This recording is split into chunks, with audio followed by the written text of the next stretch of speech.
Unlock the power of your mind. This is Provocative Enlightenment with Eldon Taylor.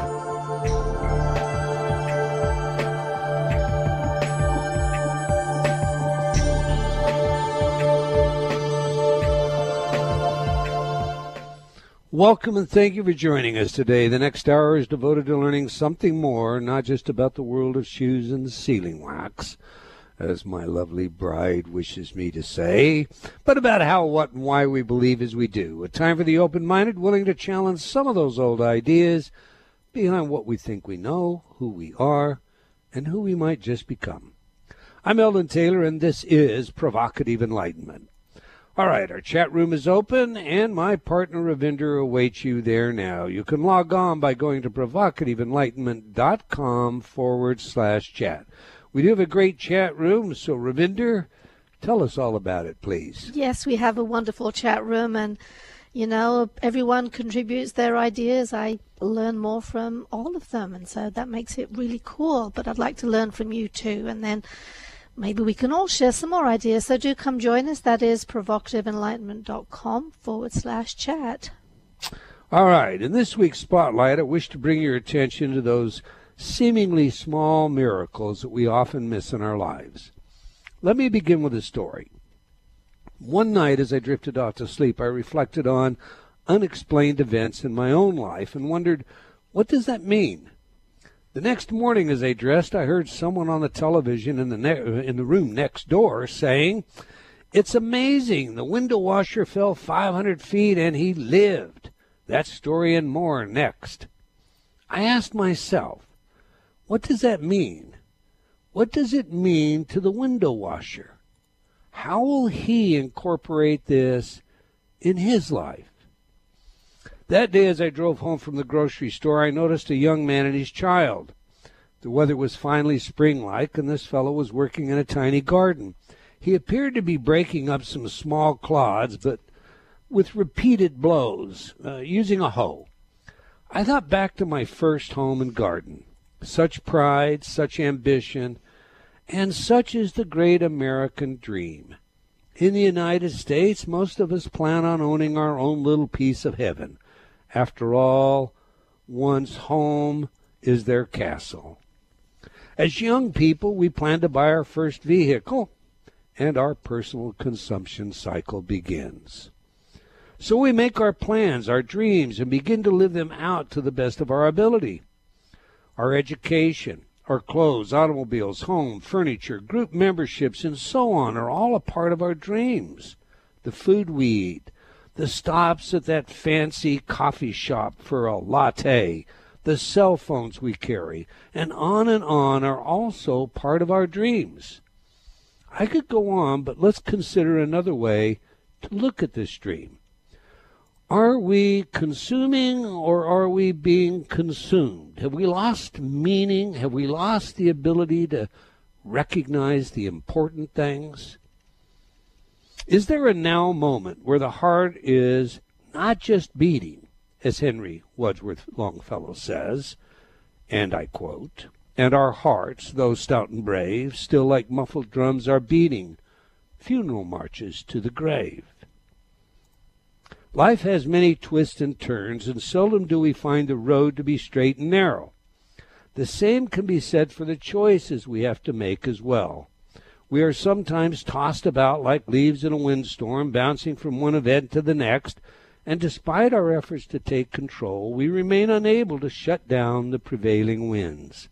In the midst of all of this, we can find ourselves experiencing the seemingly impossible and not noticing it at the same time.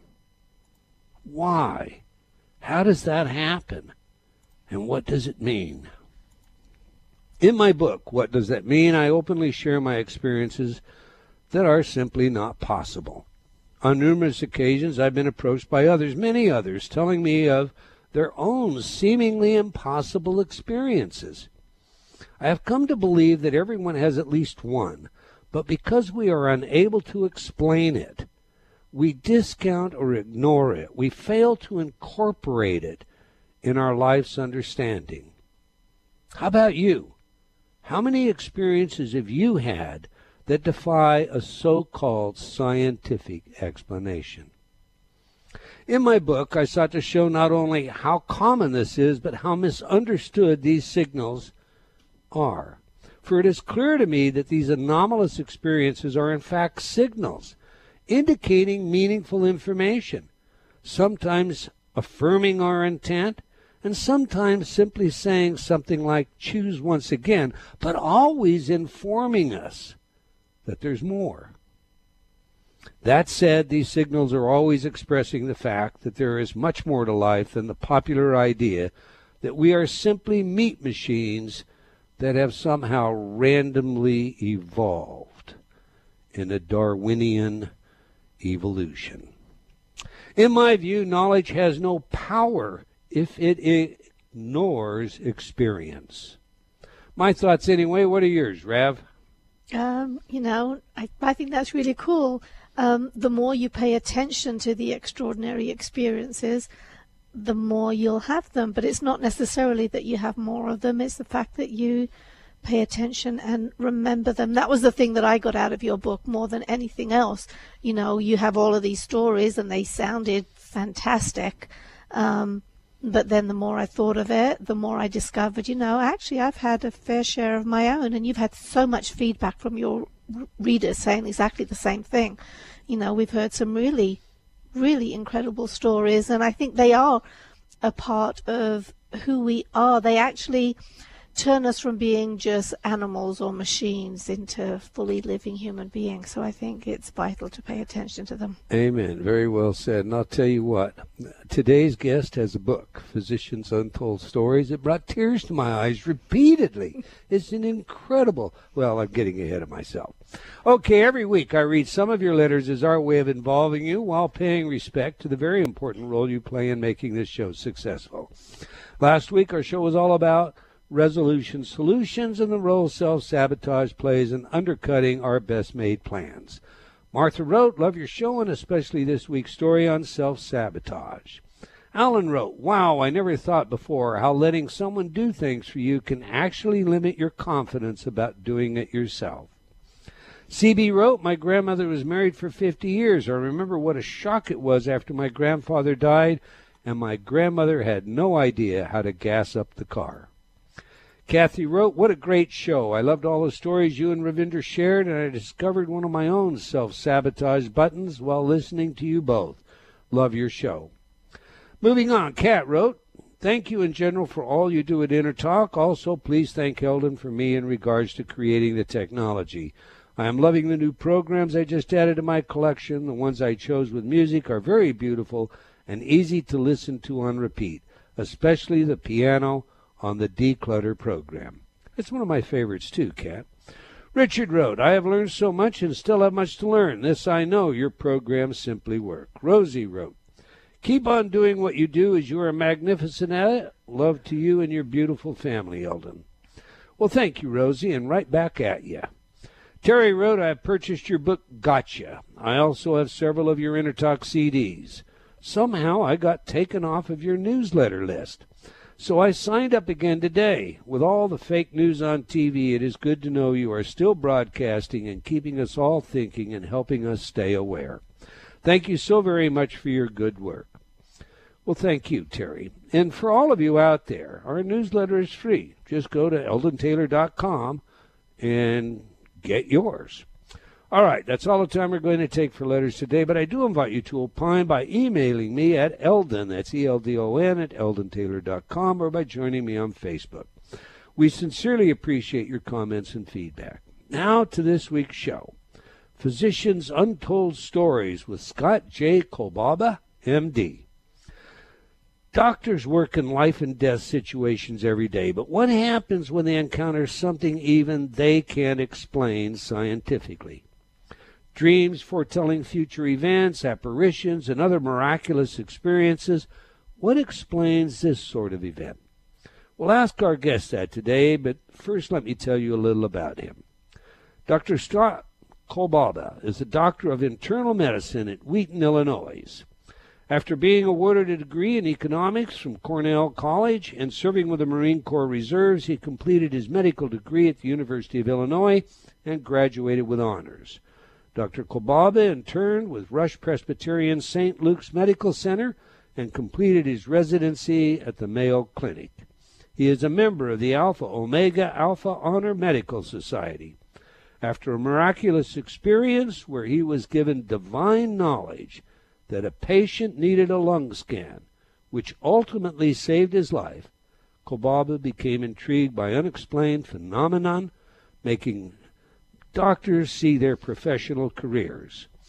He spent 3 years compiling an anthology of amazing occurrences titled Physicians' Untold Stories. And I'm going to guarantee you're not going to read this book without tears in your eyes. It has got to be the best one it is the best one I've read this year. It's got to be one of the best I've read in a very long time.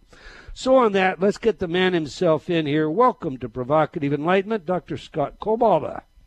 Thanks, Eldon. It's great to be here, and thanks for those wonderful comments about the book. And I hope your readers don't think that they're all sad stories. They're pretty moving, and that's what brings tears to my eyes still when I tell them sometimes.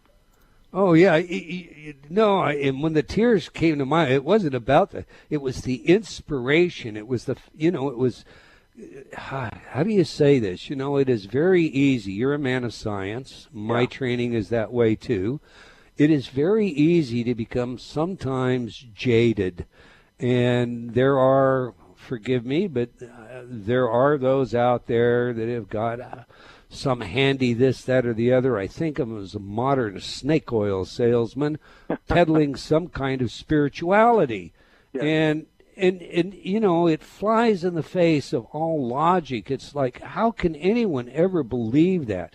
So when you get into that place, and maybe I get into it more often than I'd like, and then you encounter something like your book, and you have these true stories, and they are the miracles that just bring goosebumps to your back and tears to your eyes. It is really refreshing, and I mean that sincerely. It is a fantastic read. Thank you. It was fun writing it, and there were many times when I was in the process of typing out on my computer, the story, and tears would be streaming down my eyes. This is such an incredible experience that this doctor had, and I wanted to include a number of doctors because I think it's more credible when you have a whole host of doctors. We've got 26 or 27 doctors' stories in the book, and I think it's always a little more credible when you have that many doctors that have unbelievable experiences, and they're all different. So it's an amazing. It was an amazing experience for me to get these stories from doctors, which they don't share with most people at all. No, I know, and I agree with your credibility story. It's like putting 27 witnesses on a stand in a court of law, all arguing essentially for the same premise. It is very compelling, but individually the stories really impact you as well. Let me ask you this: you heard today's spotlight. What role do you think our experience should play in our understanding of who we are and our role in the universe? Well, I was, when I listened to your beginning, it was amazing because that's what the book is all about choices, seeing the impossible around you, recognizes coincidences that you may not have recognized before. And it's amazing when I tell people some of these stories. And, I love to tell the stories because I think they have such meaning, and I think they help people realize that there is something else out there that helps them, that looks after them. And when I tell the stories to people, they begin to recognize their own coincidences. And I remember telling one of my patients, and I always seem to run behind because I'm seeing the patient for one purpose, and then I'm telling stories and running a little behind in my schedule. But there was one patient that told me, after I told him some of the stories, he said, I thought it was a coincidence, but I had an experience like that too. He said, my daughter was going to do an internship in New York City. And, we're not very well off, but she was looking for an apartment for a 3-month internship, and she couldn't find one. They were too expensive. And one day I had a dream one night that one of my friends that I had known, maybe 15 or 20 years ago, communicated with me somehow. And I didn't think much of it, but the next day, a strange thing happened. He called me on the phone, and he said, I haven't talked with you for a long time. I wanted to get back to you and tell you a little bit about my life. I just had a feeling I needed to call you.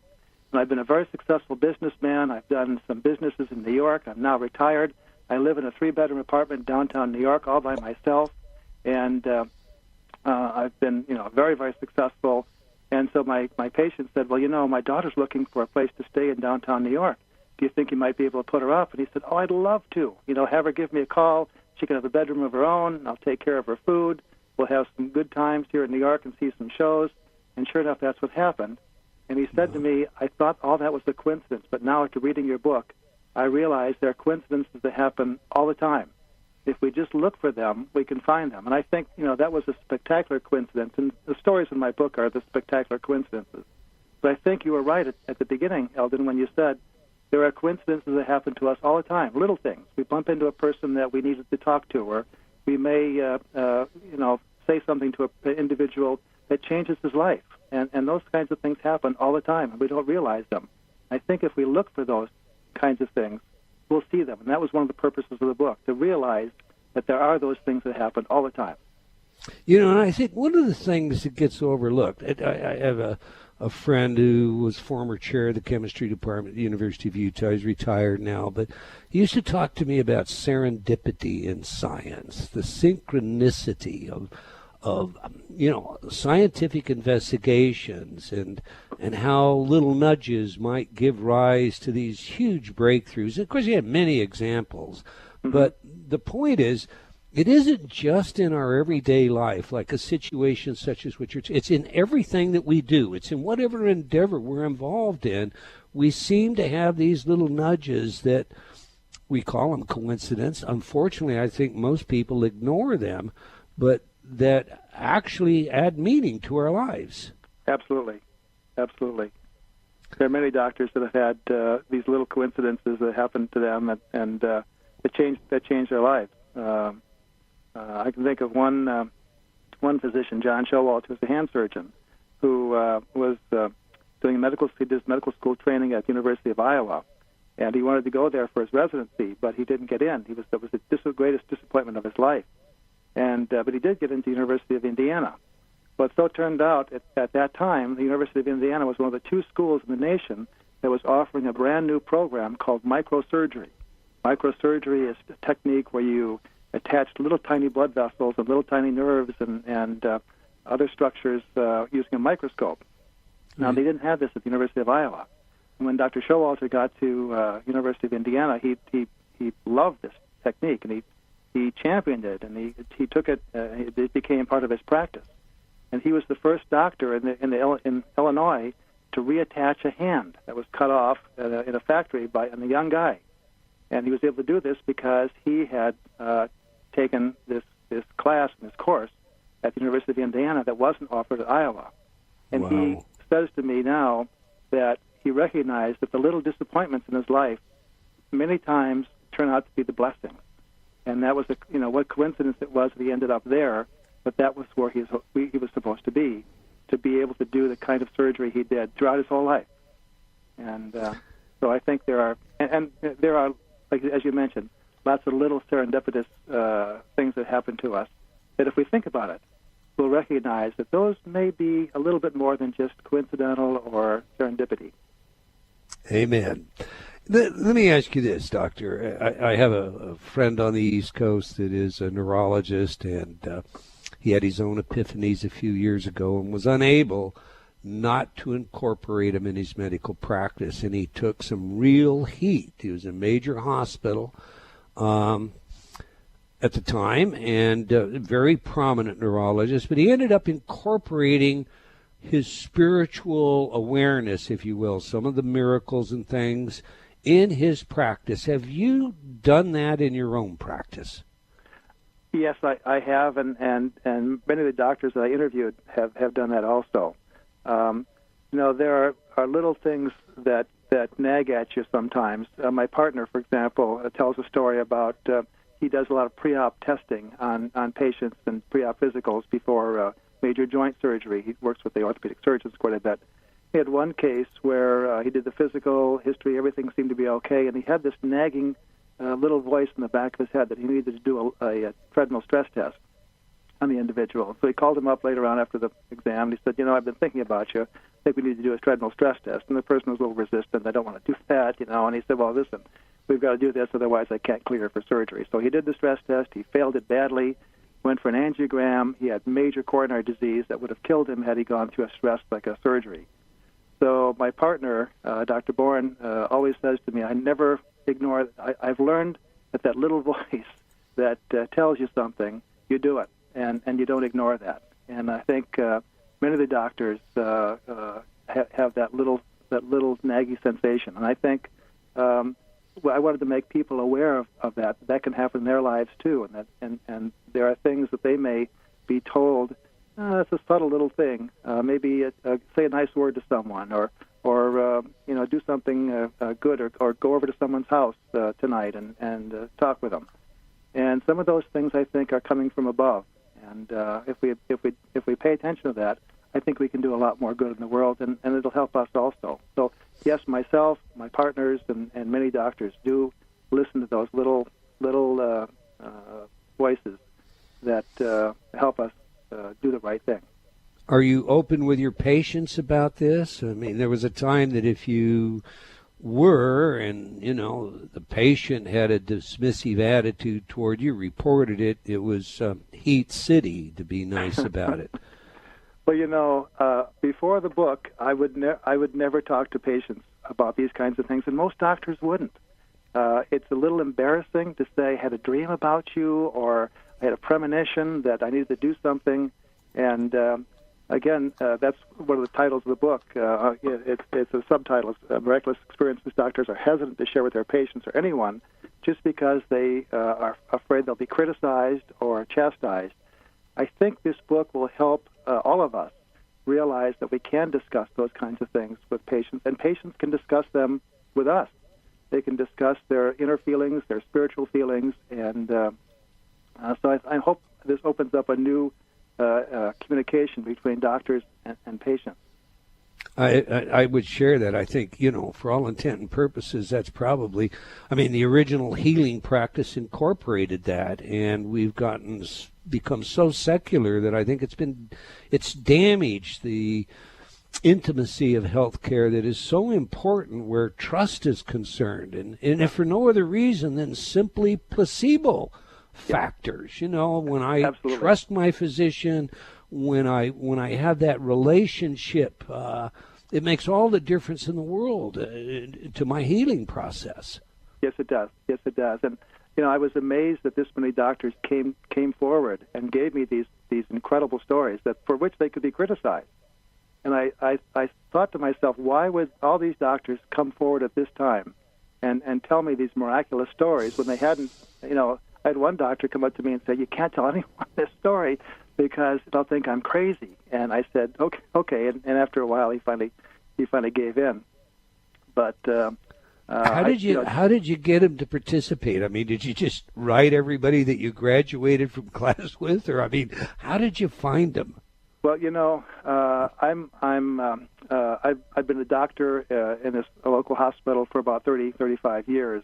I know lots of the docs in the hospital and lots of docs I've worked with over the years. And I went up to everyone that I knew and I said, do you have a story? I'm looking for stories about incredible things that you can't explain scientifically. And it was amazing the number of stories that I got. And some of the crustiest, stuck up, as you might say, doctors had some amazing experiences, and you'd never expect them to be that as spiritual as they were. So, but then after I got the story, I think the reason that they allowed me to print these stories when they hadn't been told before to anyone but their families in many cases is because another one of the principles I discovered about doctors, and I mentioned in the book, and I mentioned that most doctors are what I call sappy do-gooders. They want to change the world. They want to cure cancer. They want to help everyone that they see. They want to do some good in the world every single day. I think they recognized by telling these stories that people would get an idea that there is something else out there. Something loves us unconditionally, and that something, they wanted to give people hope. There's lots of sadness in the world, especially in the medical field. When you diagnose cancers and some bad things, and people become terminal, it's wonderful to be able to give people hope. And I think that feeling that they wanted to help people overcame the negative, the potential negative of people saying, this is a crazy doctor. He tells this crazy story about a dream. And I think that's why virtually every doctor that I got a story from allowed me to publish it and print it. That's great. We've got a hard break that we have to come or take. When we come back, I'm going to ask you about some of these stories, but I also want to talk to you about the nature of divine intervention.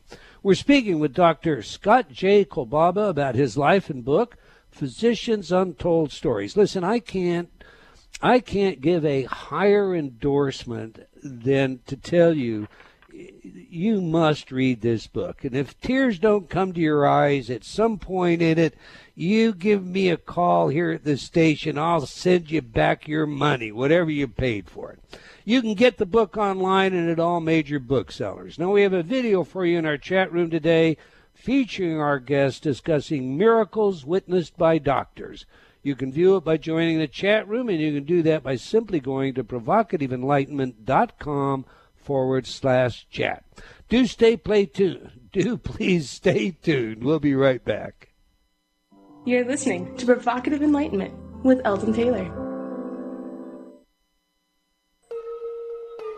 Do you feel like you've become lost in a funhouse, only seeing the reflection of yourself, past, future, and present, but unable to find the real you? I invite you to step through the doorway and onto a pathway leading to understanding of your mind, your choices, and the influences that surround you. Read Eldon Taylor's New York Times best-selling book, Choices and Illusions. Now expanded, updated, and revised, it will provide you with real-life examples of how you can break free of your current perceptions and begin your journey to How High is Up. Get your copy today from all bookstores or online from Amazon.com or Barnes & Noble.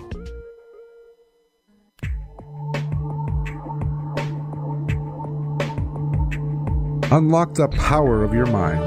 This is Provocative Enlightenment with Eldon Taylor.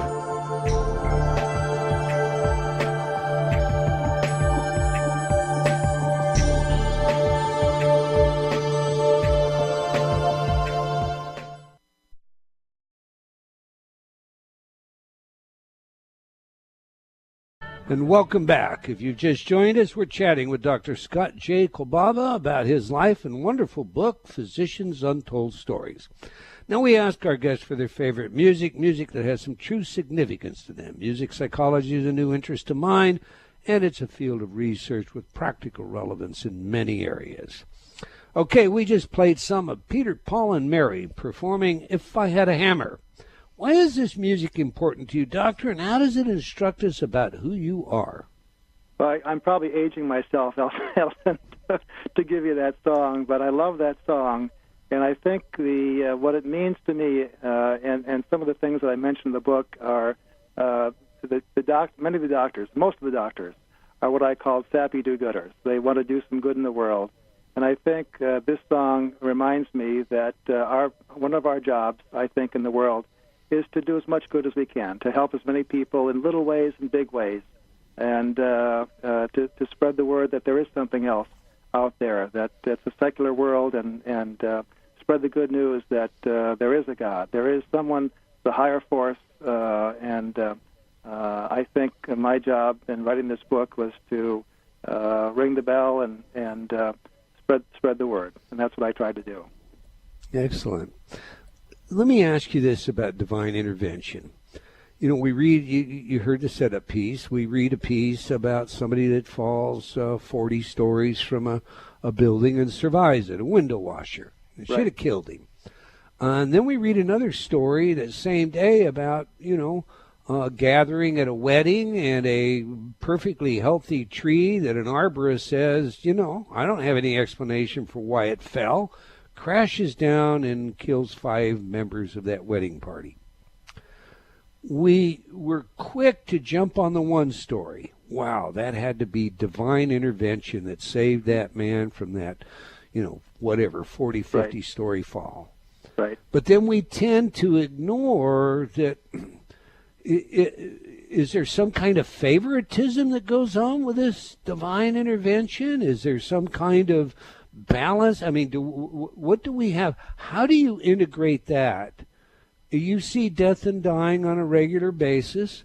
You've had the interventions that have saved someone's life, but certainly you've also wondered why this one and not that one.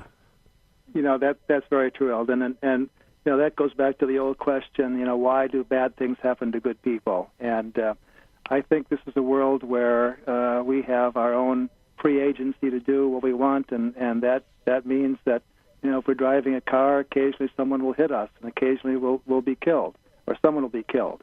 And I think if you have a world that one of the blessings of this life, I think, is to be able to make your own decisions and do what you want, but that carries with it the problems that are associated with that. Driving a car, you may be hurt. Going outside, something could happen to you versus staying inside. So, again, why do bad things happen to good people? I think it's just one of those things that happens. I think, why are some people spared? I'm not sure I know that answer. I'm not sure any of us do. I hope we'll know it sometime. But I think there's a higher authority. There's a God up there that has a purpose for us. And sometimes if we haven't fulfilled our purpose, we may be favored, and we may be the one that falls 20 stories and lives. But those are all mysteries that I don't think any of us know for sure. I do know that many of the doctors have witnessed and seen divine intervention, that things that shouldn't have happened for the good do happen for the good. And I think doctors are privileged to see these things because they're so close to death and dying and much of their lives. And I think we're privileged to be able to witness some of these things, probably more than other people, because of that special charge that we have. I think one of the things that a lot of people don't understand is, as a physician, you need to have a sort of separation from your patient. You want to have that relationship, but at the same time, you can't become too attached, or if you lose the patient, you have it's an injurious to you. How do you maintain that balance, Dr. Kolbaba? Well, Eldon, I think everyone talks about that, but you do love your patients. You do get close to your patients. When a patient dies, you become sad. You in many cases will cry over the death of a patient that you loved. So it's hard to maintain that total separation. And I think one of the characteristics of a great doctor is a person that can really empathize with their patient and really that does suffer a bit when that patient suffers. So I think we do. I don't think we're as immune to human emotions as people think. And I think a great doctor, Dr. Altamari, for example, is a surgeon, and he's a tough surgeon. He's seen lots and lots of bad things, and he's gone through. Lots of people have died and had bad things happen, that are under his care because of just the illnesses that they had. But he came up to me one day with tears in his eyes, and he said, "What happened to our patient? We had a mutual patient that died suddenly after surgery, within hours of surgery." And he felt personally responsible for that death. It wasn't his fault, of course, at all. The patient was very, very sick and just died as a result of a heart problem. But I think great doctors empathize and do feel sad when something bad happens. I don't think we can maintain that separation as much as some people think. We all would hope that our doctors are what you refer to as great doctors. Let's turn to some of the stories that are in your book. There are far too many for us to flesh out, and I wouldn't want to do that anyway. I want people to read the book. But of all the stories, what's your favorite? I've got a couple of favorites. I like the Dr. Steve Heim story, the skier. Do you remember that one? I do. I can tell that one if you like. Grandma Please Hammond's do. Another one I like. Share the story, please. Dr. Heim is a trauma surgeon and also an orthopedic surgeon. And he was skiing in a mountain in Colorado they'd never skied before, and he and his wife's sister got up to the top of the mountain, and a blizzard hit. When they got to the very top of the mountain, the snow was coming down like crazy, the temperature dropped, the wind was blowing, but they had to ski down, so they started skiing, and after a few minutes they came to a fork in the path. They had to go to the right or the left. There was a grove of trees in the middle. And Dr. Heim went to the right, and the girls went to the left. And I probably shouldn't say this on the air, but, a typical surgeon expects everyone to follow them. And so when they didn't follow him, he then decided to ski through the trees and get back to the girls because they were waiting for him on the other side of the trees. And he was an expert skier, and the 5 feet of powder snow was easy for him to ski through. And as he was skiing through the woods, he suddenly felt a premonition of something dreadful happening, that he was going to be called on to do something that had life and death implications. And everything became very quiet all of a sudden. And the wind was blowing, the snow was coming down, but it was silent. He could hear his breath, he could hear the skis against the snow, and he stopped skiing. He had no idea why he was stopping right in the middle of this grove of trees when the girls he knew were waiting for him on the other side. And he took off his skis, and he stood there for a minute not knowing what to do. And then he felt this overwhelming urge to climb back up the mountain in the opposite direction of where the girls were waiting for him. So he's climbing and walking and climbing and walking. He has no idea what he's doing, but he still has this overwhelming sense there's something really, really serious happening here. He comes to a big pine tree, and the trees generally have what's called a tree well, where the snow comes down from the 5 feet of snow down to the base, and there's like a well underneath the tree. And he looked down at the tree in front of him, and he suddenly realized why he was there. There was a skier that was unconscious, covered with snow. He didn't know if he was dead or alive. So he brushed off his face. He looked like he was dead. He had a gray face.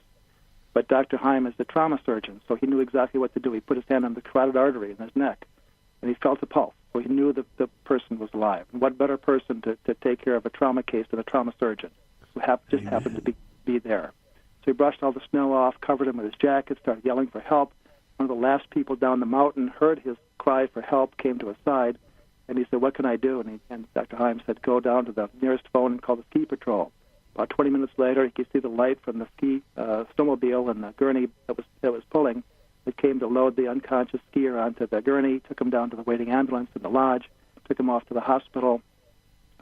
Steve then realized how cold it was, put his jackets back on, and met up with the girls who were still waiting for him and skied down the mountain. The next day, he called the hospital, and the fellow was awake, had lived. The surgeons there were impressed with his ability to splint a broken leg, which he'd done in the field with a tree branch and some of his clothing. And Steve then, Dr. Heim told me, he said, if you don't believe in something higher than you after an experience like that, I don't know what you believe.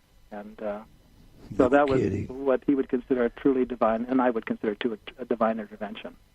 So and that's one of those, just one of many that you just get goosebumps when you read the story. Do you have another you want to share, or do you want me to direct you to my favorite?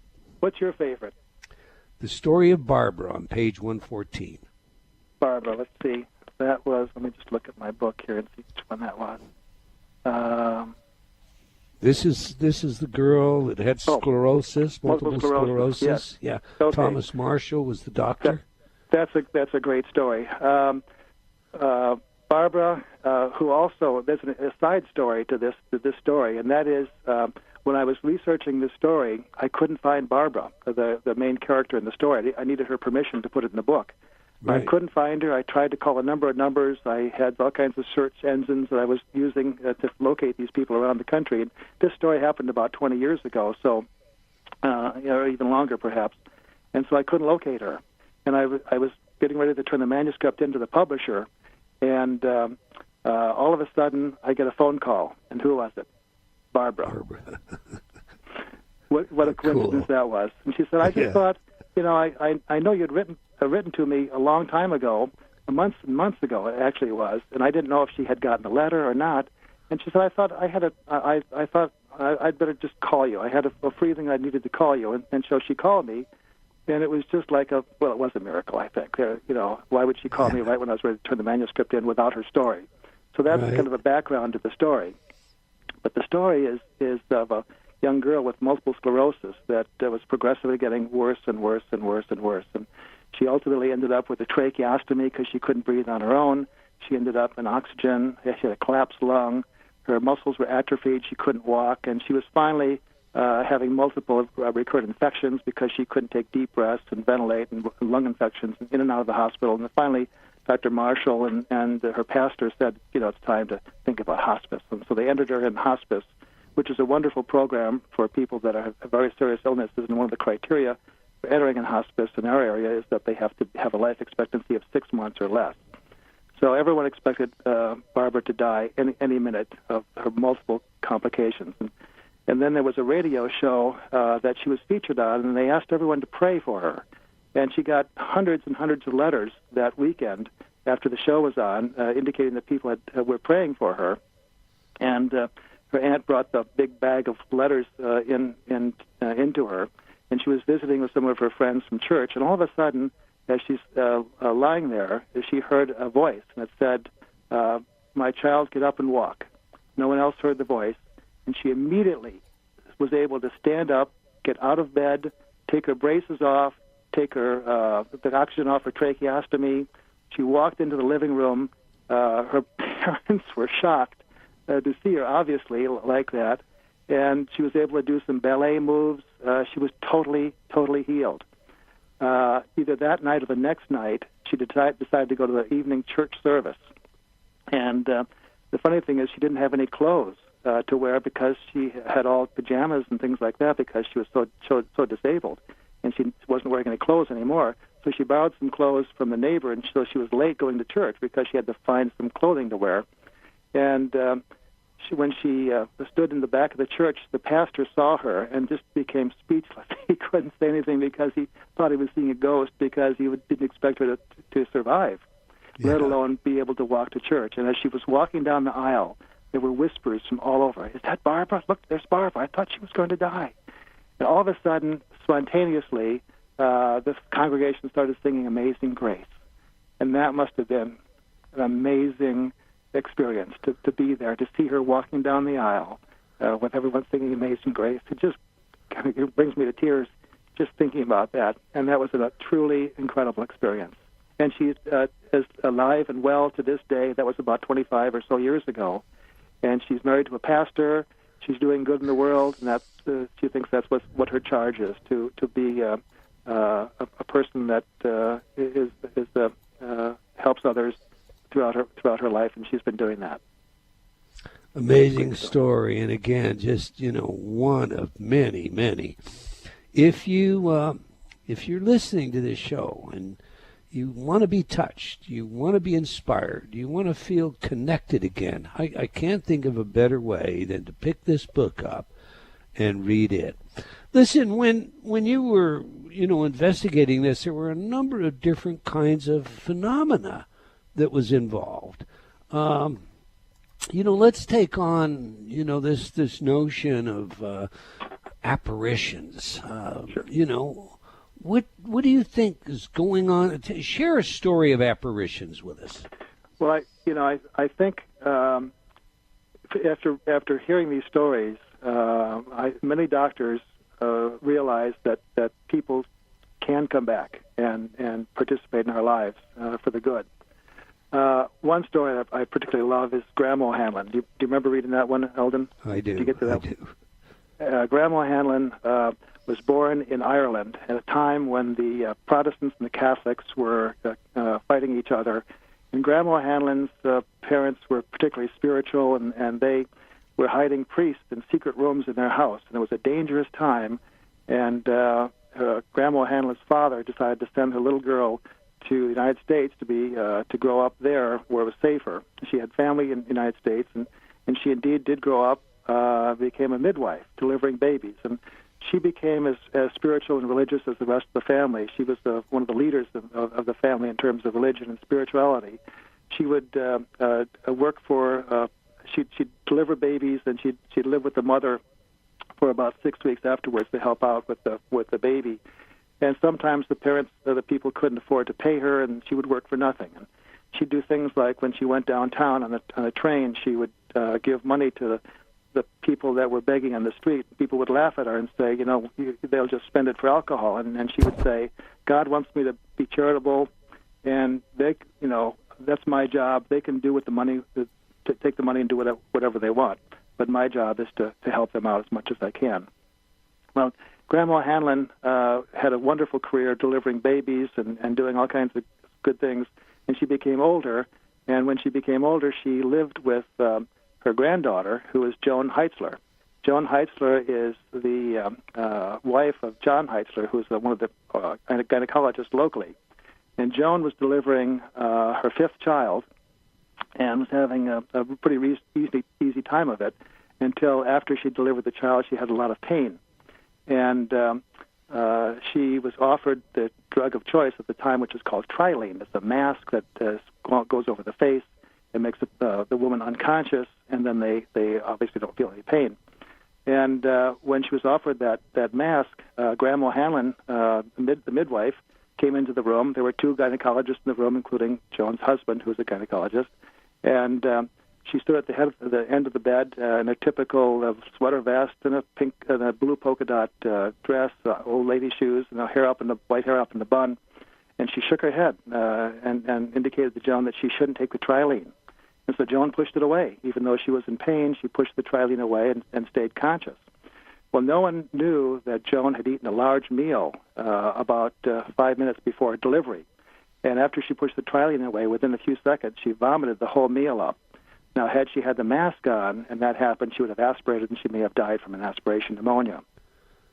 Amen. So Joan always used to kid around and say that she and Grandma Hanlon had gotten so close that whenever Joan's mother would scold her, she would try to make it to Grandma Hanlon's lap. And she'd say, if I made it to Grandma Hanlon's lap, I knew I was safe. And Joan says, I finally made it to Grandma Hanlon's lap one more time. She transcended time and all space because Grandma Hanlon had died 22 years before. You're clearly a messenger. That's how I see you. I mean, you've assembled all of it. You've had your own, and we haven't discussed that, but you've had your own divine intervention, including, I believe, what you would account for in the accident or near accident in Iowa. Yes. I mean, we don't have enough time to go into that, but how does that, is there a certain responsibility that you feel, or do you see that as a gift? How do you incorporate that messenger concept into your own life, sir? Well, I have had some unusual experiences, and after talking with the doctors, I've been realizing that I've had more than I thought I had. Some of the coincidences in my life, bumping into people that helped me get into medical school and various things like that. And so what I've done is try to analyze my own life on an ongoing basis to see, and I see things that happen that are more than coincidental. A little premonition about a patient, something, a happenstance meeting with someone else. And then some of these things you don't even realize, a kind word to someone that 5 or 10 years later, they come back to you and say, that kind word that you said to me changed my life. I realized that I could do this particular job, and I took it, and so forth. So what I'm trying to do is be more aware of my environment, what's happening around me, and realize that literally the hand of God in my life. That's good advice, I believe, for all of us. We have about 45 seconds, and I want you to take advantage of that to tell everybody where they can get your book, how they can learn more about you. Amazon.com is where our book is published, and our website is physiciansuntoldstories.com. It has some stories in it, and some nice videos of some of the stories, too. So physiciansuntoldstories.com, and then the book can be purchased through Amazon. And Eldon, thank you for having me. This was a great experience. I appreciate it. It's been indeed our pleasure. And if you've got another volume of this coming, I've got to have a copy, a signed copy. Are you working on another one? nurses is the next. And if anyone has any stories, nurses or physician stories, I'd be glad to receive them. You can give them to us through the website. Oh, wonderful. Well, I want to thank you, Dr. Kolbaba, for your work and especially for your willingness to share so openly with us.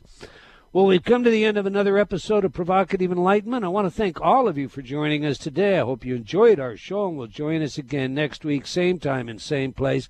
And do tell your friends, and let's have them join us as well. Remember, the book is Physicians' Untold Stories by Dr. Scott J. Kolbaba. Get a copy. All right, wherever you are in the world, remember, until next time, believing in yourself always matters.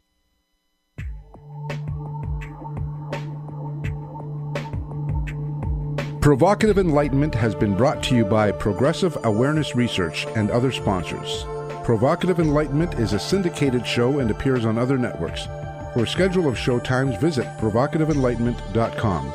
If you're interested in becoming a sponsor, write to Eldon at eldontaylor.com.